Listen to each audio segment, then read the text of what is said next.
감사를 드립니다. 우리가 지난 주일부터 분노에 대한 말씀을 우리 여러분들과 나누고 있습니다. 현대에 수많은 사람들이 가슴속에 분노의 마음을 가지고 살아간다, 이런 말씀을 드렸습니다. 그래서 마치 시한폭탄처럼 언제 터질지 모르는 그런 마음으로 이 땅을 살아가고 있는 것이죠. 그래서 우리 마음속에 어디 한 놈만 걸려봐라, 내가 그 놈만 걸린다면 내 이 분노의 마음을 다 터뜨려 버리리라. 뭔가 그 분노의 마음을 해소하지 못하고 씩씩거리면서 살아가는 그런 사람들이 우리 주변에 많이 있다고 그렇게 말씀을 드렸습니다. 혹시 지난 한 주간 그 한 놈을 만나지는 않으셨습니까? 혹시 오늘 그 놈하고 같이 오진 않으셨습니까? 우리가 이런 마음을 가지고 살아가는데 우리가 참 분노 조절이 잘 안 된다, 이런 생각을 갖습니다. 그래서 누군가로부터 무시를 당하거나 내 자존심에 상처가 나거나 어떤 그런 일이 있을 때 우리는 내 안에서 나도 모르게 막 폭발이 일어나게 된다는 것입니다. 그래서 운전을 하다가도 누가 내 앞에 위험하게 끼어들면 보복 운전을 한다, 그렇게 말씀을 드렸습니다. 혹시 내 안에 나도 모르는 그러한 끓고 있는 분노의 문제가 있지는 않으십니까? 오늘 잘 오셨습니다. 오늘 말씀을 통해서 나 자신 한번 비춰볼 수 있는 그런 시간이 되실 수 있기를 바랍니다. 우리 옆에 분들하고 한번 인사를 나눌 때요, 미안합니다, 감사합니다, 사랑합니다, 그렇게 한번 인사를 나누겠습니다. 이 세 마디가 우리에게 너무 중요한 말입니다. 미안합니다, 감사합니다, 사랑합니다.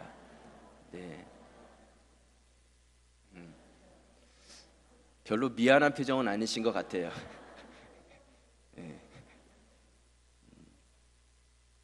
그 심리학자인 레드포드가요, 분노가 사람을 죽인다, Anger Kills라는 책을 지었는데, 이 책에 우리의 분노를 점검해 볼 수 있는 12가지 질문을 합니다. 제가 한번 12가지를 읽어드리려고 하는데, 여러분들이 손가락으로 나는 12개 중에 몇 개나 해당이 되는지 한번 이렇게 옆 사람 안 보이게 꼽아보시기 바랍니다. 첫 번째는요, 기다리고 있는 엘리베이터가 다른 층에 너무 오래 서 있으면 금방 짜증이 난다. 맞으면 이렇게 하나 딱 꼽으시면 됩니다. 두 번째, 너무 화가 나서 누군가를 때리거나 밀친 경험이 있다.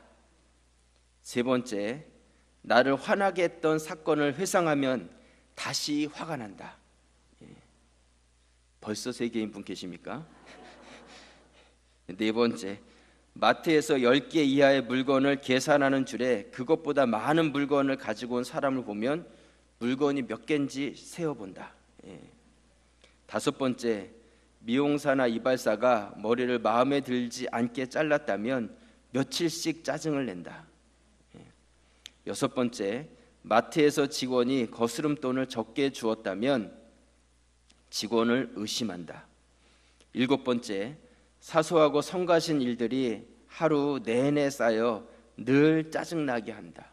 늘 짜증이 가득한 사람이죠.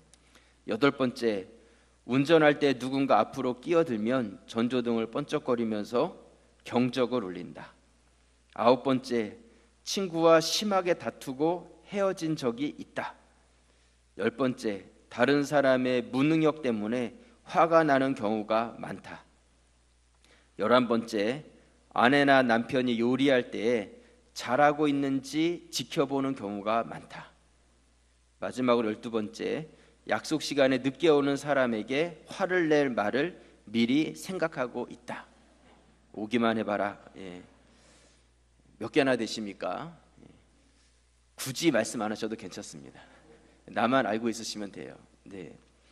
이 중에 3개 이하면 거의 화를 안 내는 사람이고요, 4개에서 8개까지는 보통 일반적인 사람이라고 합니다. 그래도 4개하고 8개는 차이가 좀 있겠죠. 그리고 9개 이상인 분은 화를 아주 많이 자주 내는 사람이라고 합니다. 여러분 자신이 어느 정도 내가 화를 내면서 살아가고 있는지 한번 나 자신을 생각해 보실 수 있기를 바랍니다. 오늘 이 본문의 말씀은요, 가인의 분노에 대한 말씀입니다. 가인은 인류 최초의 살인자가 된 사람입니다. 자신의 분노를 조절하지 못해서 이 분노가 끓어오르고 결국은 폭발해서 자기 동생 아벨을 쳐서 죽이게 됩니다. 에덴 동산에서 선악과를 따먹고 범죄했던 아담과 하와는 에덴 동산에서 쫓겨나게 되었고, 쫓겨난 후에 아들을 낳았는데 큰아들은 가인이었고 둘째 아들은 아벨이라는 아들을 낳게 됩니다. 가인이 낳았던 첫 번째 아들, 아담이 낳았던 첫 번째 아들 가인은 밖에 나가서 밭에서 농사를 짓는 농부가 되었고요. 둘째 아들 아벨은 들에서 양을 치는 목자가 되었습니다.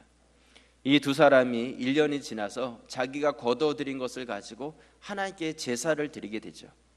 그때 하나님께서는 가인의 제사는 받지 아니하시고 동생 아벨의 제사만 받게 됩니다. 하나님께서 아벨의 제사만 받았을 때 가인의 마음 속에 분노의 마음이 싹트기 시작했습니다.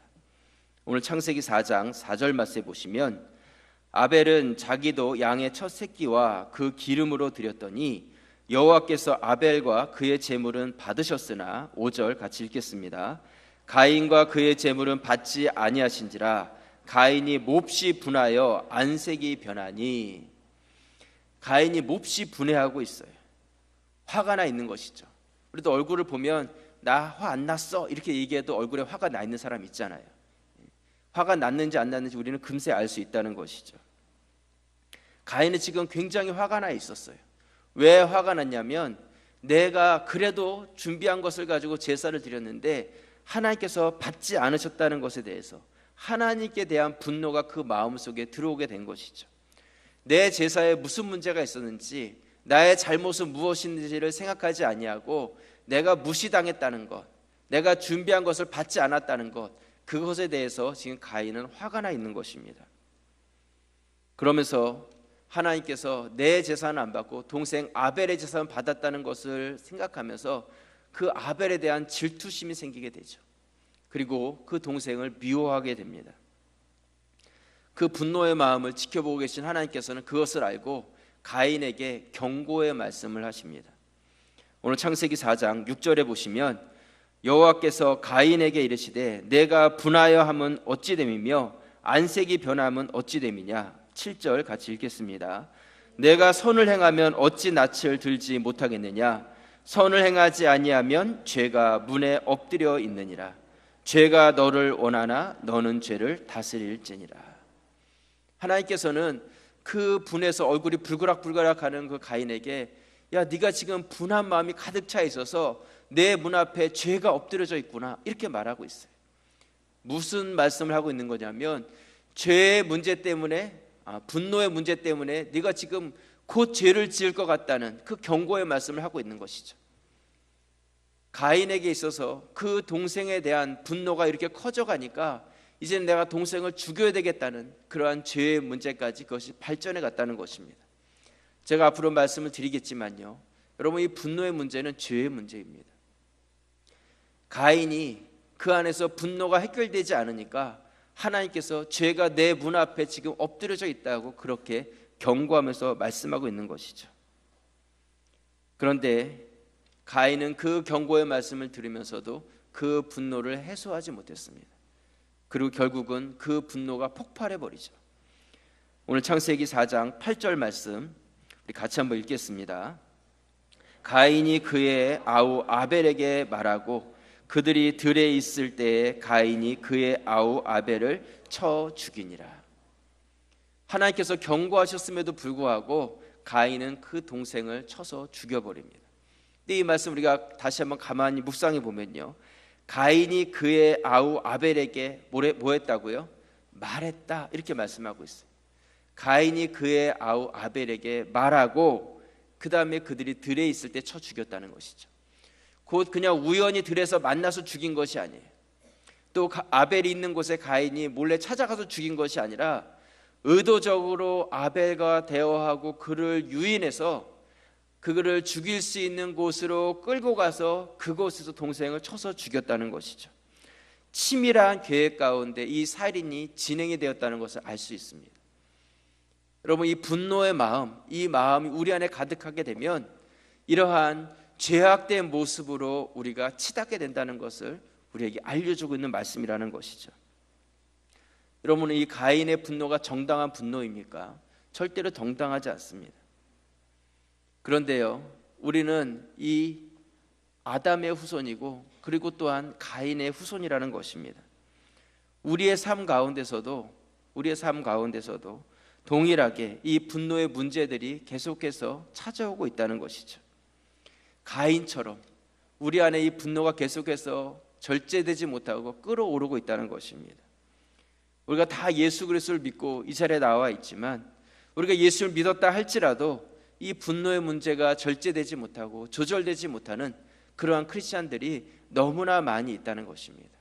신앙과 인격은 결코 같지 않는 그런 모습으로 나타나게 된다는 것이죠. 저는 오늘 여러분들과 가인의 분노라는 제목으로 말씀을 나누려고 합니다. 이 말씀을 통해서 가인의 분노가 바로 나의 분노라는 것을 생각하시고 나의 모습을 객관적으로 한번 바라보시면서 내 안에 늘 찾아오는 이 분노의 문제들을 어떻게 해결해 갈 수 있을지 같이 지혜를 얻을 수 있는 그런 시간이 될 수 있기를 바랍니다. 먼저 첫 번째로요, 가인의 분노는 우리가 배워야 될 것은 무엇이냐 하면 분노가 있을 때 그 분노를 분석할 줄 알아야 합니다. 분노를 어떻게 해야 된다고요? 분석해 볼 수 있어야 한다는 것이죠. 아마 속으로 그런 생각 하실 것입니다. 목사님, 화가 나서 화가 머리끝까지 치밀어 올랐는데 뭐 분석하고 뭐 자시고 할 게 있겠습니까? 그냥 치고받는 거지. 아마 그렇게 생각하는 분들도 계실지 모르는데요, 하나님께서는 가인이 이렇게 분노가 일어났을 때 그것을 방치하신 것이 아니라 그에게 먼저 경고의 말씀을 해주셨어요. 분하지 말아라. 네가 지금 분노를 내므로 인하여서 네가 선을 행하면 어떻게 그럴 수가 있겠느냐. 내 안에 지금 죄가 문 앞까지 와서 엎드려져 있구나. 그렇게 말씀하셨다는 것이죠. 그런데 가인은 그 말씀을 들었음에도 불구하고 그 분노를 없애지 못하고 동생을 쳐서 죽였다는 것입니다. 만약 가인이 그 안에 그 분노 때문에 동생을 죽여야 되겠다 이런 생각이 들어왔을 때 내가 왜 이렇게 분해하고 있는가? 내 분노의 원인이 무엇인가? 그것을 한번 이성적으로 분석해 봤다면 가인은 동생을 죽이는 살인자가 되지는 않았을 것입니다. 여러분, 오해하지 말아야 될 것은 절대로 믿는 사람은 화를 내서는 안 된다, 그런 말씀을 드리는 것이 아니에요. 예수님께서도 화를 내신 적이 있습니다. 예루살렘 성전에서 물건을 사고 팔고 하는 자들 채찍을 만드셔서 다 뒤집어 엎으시고 그리고 모든 것을 쫓아내셨습니다. 불같이 화를 내셨어요. 예수님께서도 그렇게 화를 내신 적이 있다는 것이죠. 또 예수님께서 서기관과 바리새인들을 보시면서 마태복음 23장에 보시면 그들을 향해서 아주 화를 내고 계세요. 그러면서 화 있을진저 계속해서 화 있을진저 하면서 그들을 저주하시면서 그렇게 말씀하고 계십니다. 그들이 하나님 말씀을 붙잡은 자로서 온전히 자신의 사명을 감당해야 되는데 그러지 못한 것을 보면서 안타까워하시면서 그들을 향해서 화를 내고 계시는 것이죠. 그리고 결론적으로 뭐라고 말씀하시냐면 마태복음 23장 33절 말씀에 보시면 우리 같이 한번 읽겠습니다. 뱀들아, 독사의 새끼들아, 너희가 어떻게 지옥의 판결을 피하겠느냐.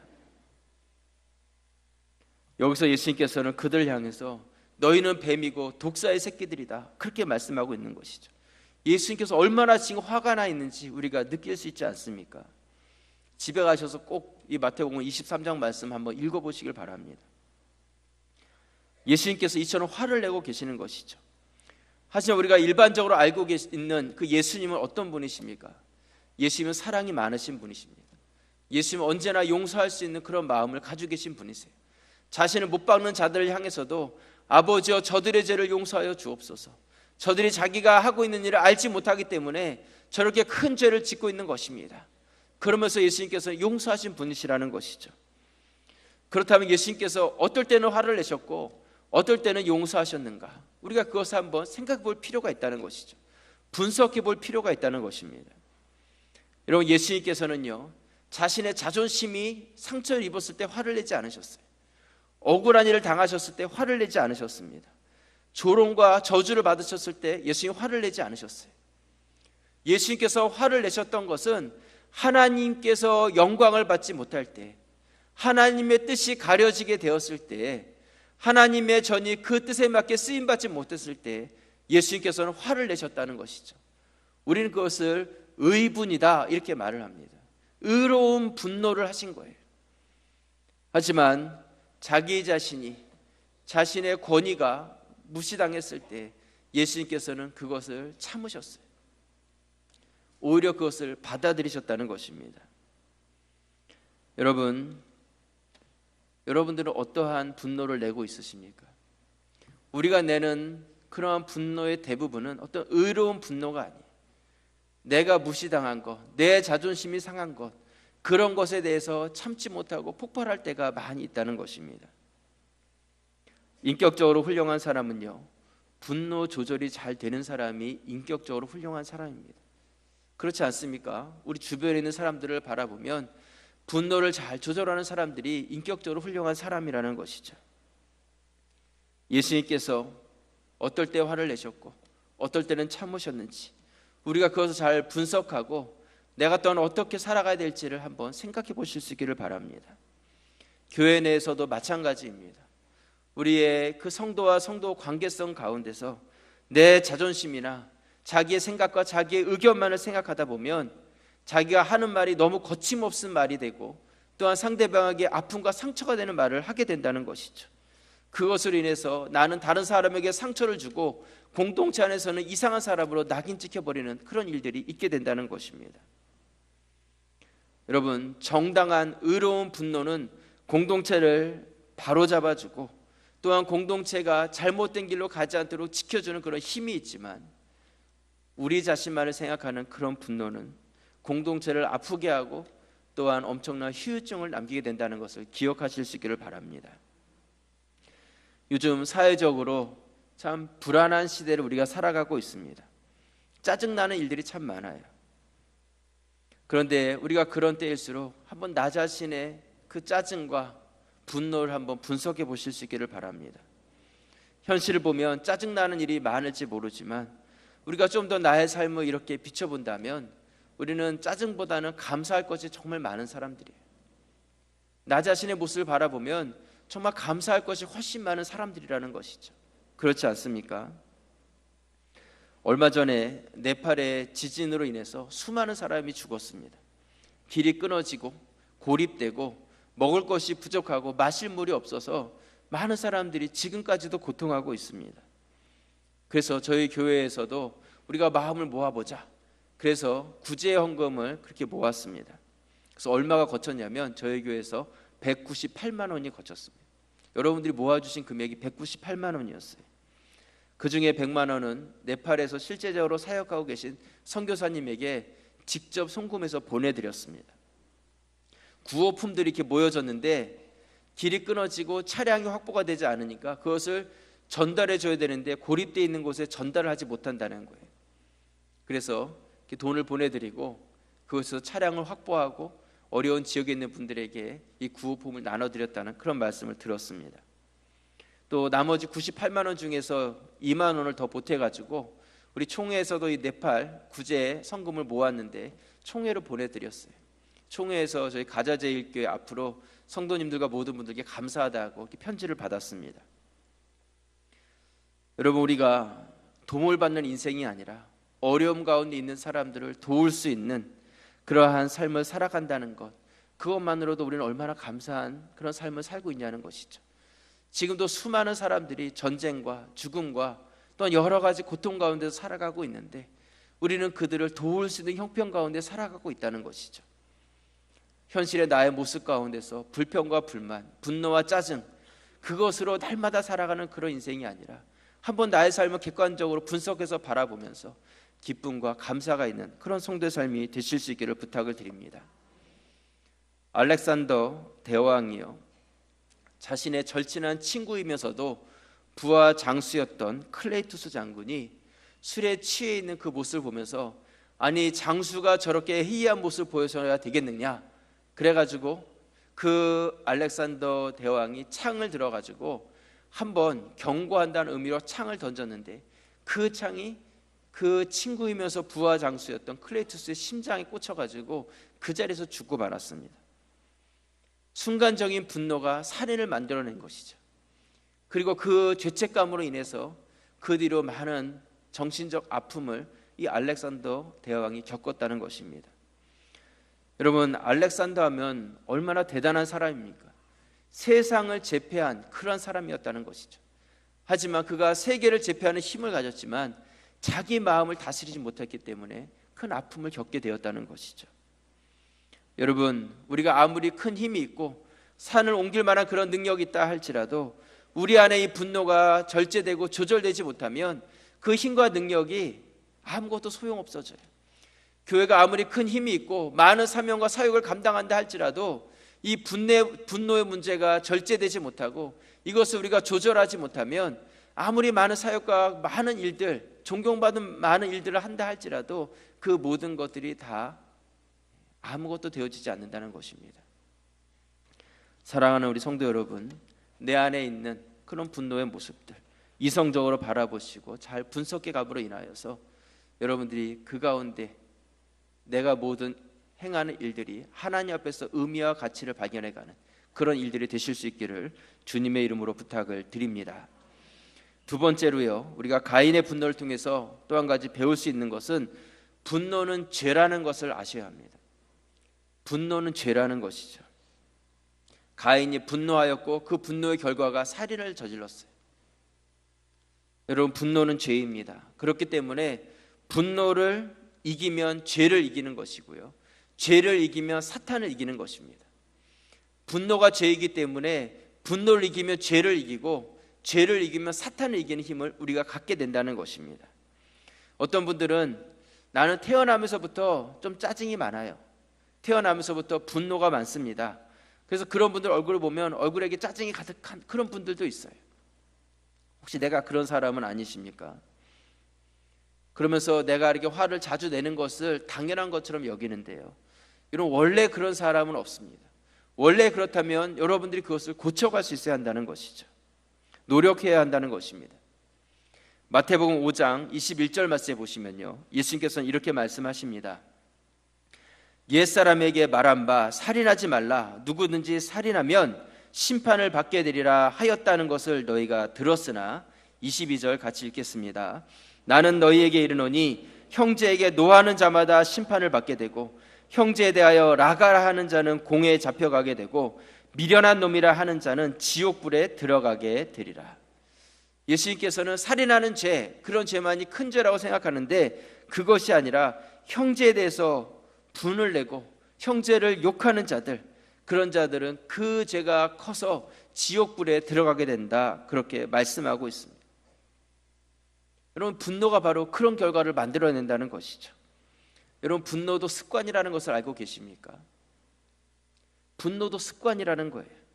분을 내는 사람이 계속해서 분을 내는 것이죠. 그리고 습관이라는 것은 우리의 인격이라는 것입니다. 곧 이 분을 자꾸 내게 되면 인격이 그렇게 형성이 되어 버리는 것입니다. 화를 잘 내는 분노의 인격. 여러분, 습관이 된다는 것은요, 처음에는 작은 일부터 시작이 돼요. 그 일에 우리가 참지 못하고 분을 내기 시작했을 때 그것이 반복되면서 습관이 되고 그것이 나의 인격이 되어버린다는 것이죠. 여러분, 죄도 마찬가지입니다. 처음에는 별거 아닌 것 같고 작은 일 같지만 그것에 넘어져 가지고 그 죄를 범하게 되면 점점 큰 죄를 범하게 되는 것처럼 분도 우리 가운데 내가 그냥 작은 분으로 그쳐질 것이 아니라 그것이 점점 발전해 간다는 것이죠. 그리고 그것이 나의 전체의 삶이 되어버린다는 것입니다. 혹시 이미 나에게 그런 모습을 잊지 않은지, 그렇다면 내가 그것으로부터 여러분들이 능히 이기고 물리치고 끊어낼 수 있기를 부탁을 드립니다. 또 분노라는 것은 죄이기 때문에요, 빨리 해소해 버려야 합니다. 오늘 우리 장로님께서 말씀해 주셨지만 에베소서 4장 26절 말씀해 보시면요, 이렇게 말씀하고 있습니다. 분을 내어도 죄를 짓지 말며 해가 지도록 분을 품지 말고, 27절 같이 읽겠습니다. 마귀에게 틈을 주지 말라. 여러분, 분노가 바로 그렇다는 것이죠. 분을 내도 죄를 짓지 말고 해가 지도록 분을 품지 말라는 것, 빨리 해소하라는 것이죠. 근데 그것이 해소가 되지 않고 우리 마음속에 계속 부글부글 그 분노의 마음이 끓고 있으면 마귀가 틈타게 된다는 것입니다. 제가 계속해서 반복하는 이야기가 무엇입니까? 마귀는 엿보는 자라는 거예요. 늘 우리를 틈타면서 기회만 되면 찬스, 지금이다 하고 우리를 공격해 들어온다는 것이죠. 근데 그게 언제 마귀가 우리에게 공격해 오냐면 우리 안에 그 분노의 마음이 들어왔을 때, 그래서 뭔가 화가 나고 누군가에게 미워하는 마음이 생기고 또한 그 분노의 마음이 해소되지 않았을 때, 마귀는 그때 우리 가운데 틈타 들어와서 그 분노를 통해서 우리를 죄 가운데로 인도하는 것이죠. 죄에 빠지게 한다는 것입니다. 여러분, 우리 안에 분노가 들어오면 어떻습니까? 하나님과의 관계가 온전할 수 없어요. 내 안에 화가 가득 차 있는데 어떻게 하나님께 온전한 예배를 드릴 수가 있겠습니까? 내 안에 화가 가득 차 있는데 어떻게 하나님께 기도를 드릴 수가 있겠어요? 눈을 감고 기도를 하려고 하는데 미운 사람이 막 머릿속에 막 떠오르는데 어떻게 기도가 될 수 있겠어요? 분노가 있으면요, 영적으로 우리가 건강할 수 없다는 것이죠. 사람을 만나도 기쁠 수가 없습니다. 성도의 교제가 온전히 이루어질 수가 없어요. 가까운 사람을 만나도 좋은 교제가 나눠질 수 없어요. 내 안에 분노가 모든 영적인 또한 인간적인 관계를 다 끊어버린다는 것이죠. 또 분노를 빨리 해소해야 될 이유는 무엇이냐면요, 분노는 전염성이 있습니다. 죄와 마찬가지로 분노는 전염성이 있다는 거예요. 여러분, 죄가 들어오면 가루가 전체에 그 누룩이 퍼지는 것처럼, 죄가 전염성이 있는 것처럼 분노가 죄라면 분노에도 전염성이 있다는 것이죠. 이번에 메르스라는 전염병으로 인해서 국가 전체가 얼마나 아파하고 있습니까? 국가가 이렇게 힘들어하게 된 이유가 무엇입니까? 처음 그 환자를 그것을 잘 격리하지 못해서 이것이 더 확산이 된 거잖아요. 여러분, 분노도 마찬가지라는 것입니다. 내 안에 있는 분노가 해소되지 아니하고 그것이 막 폭발하게 되었을 때 나 한 사람만이 아니라 우리 주변에게 이 분노가 전달되게 된다는 것이죠. 한번 남편이 밖에 나가서 화난 일을 가지고 집으로 들어와서 아내나 자녀들에게 화를 낸다고 한번 생각해 보시기 바랍니다. 막 분노를 일으켰을 때 처음에는 아내도 또한 자녀들도 그것을 받아줄 수 있겠지만 이것이 계속 반복되게 되면 어떻게 되겠습니까? 아내도 짜증이 나는 거죠. 화가 나는 거예요. 애들도 화가 나는 것이죠. 결국에는 가족 전체가 다 씩씩될 수밖에 없는 것입니다. 한 사람의 분노가 가족 전체에 영향이 되어진다는 것입니다. 여러분, 전염병만이 무서운 것이 아니라 우리 가정 아래 들어올 수 있는 이 분노의 전염병, 이것이 얼마나 무서운지를 기억하실 수 있기를 바랍니다. 밖에서 생긴 그 분노를 가정 안으로 가져오지 마세요. 나랑 가장 가까운 사람, 내 가족, 가장 만만하다고 해서 그 사람에게 분노를 내는 것만큼 어리석은 것이 없다는 것입니다. 하나님께서는 동생을 죽인 가인을 찾아오십니다. 그리고 가인에게 물어보시죠. 내 동생 아벨이 어디 있느냐? 하나님은 이미 가인이 동생 아벨을 쳐서 죽인 것을 알고 있었어요. 알고 있으면서도 아벨이 어디 있냐고 물어보십니다.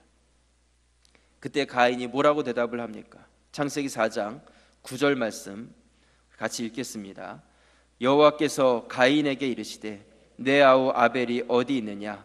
그가 이르되 내가 알지 못하나이다. 내가 내 아우를 지키는 자니이까. 나에게 맡기시지도 않아놓고 어디 있냐고 왜 물어보십니까? 하나님께서 이미 다 알고 있었어요. 내 아우 아벨의 피가 땅속에서부터 나에게 호소하고 있구나. 네가 죽였다는 것을 다 알고 있다는 것이죠.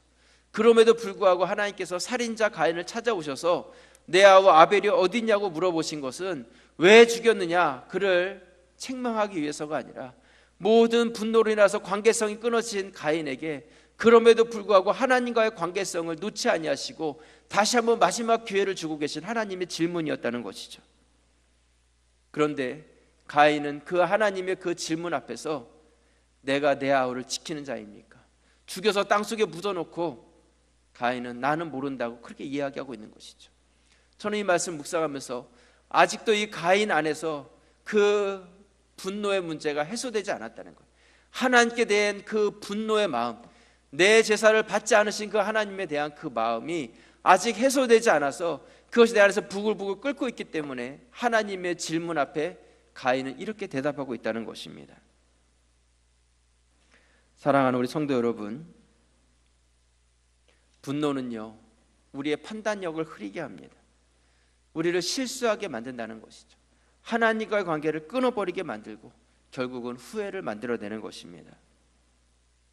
저는 이 땅을 살아가는 우리 모든 사람들이 아담의 후손이면서 또 가인의 후손이다. 우리 가자제일교회 성도들은 이 가인의 잘못이 여러분 삶 가운데 반복되지 않기를 바랍니다. 내 안에 분노의 문제 누구에게나 찾아올 수 있지만 그 분노의 문제를 분석하고 그것이 죄라는 것을 깨달으시고 내 안에 품고 있는 것이 아니라 해소하는 자들이 되실 수 있기를 바랍니다.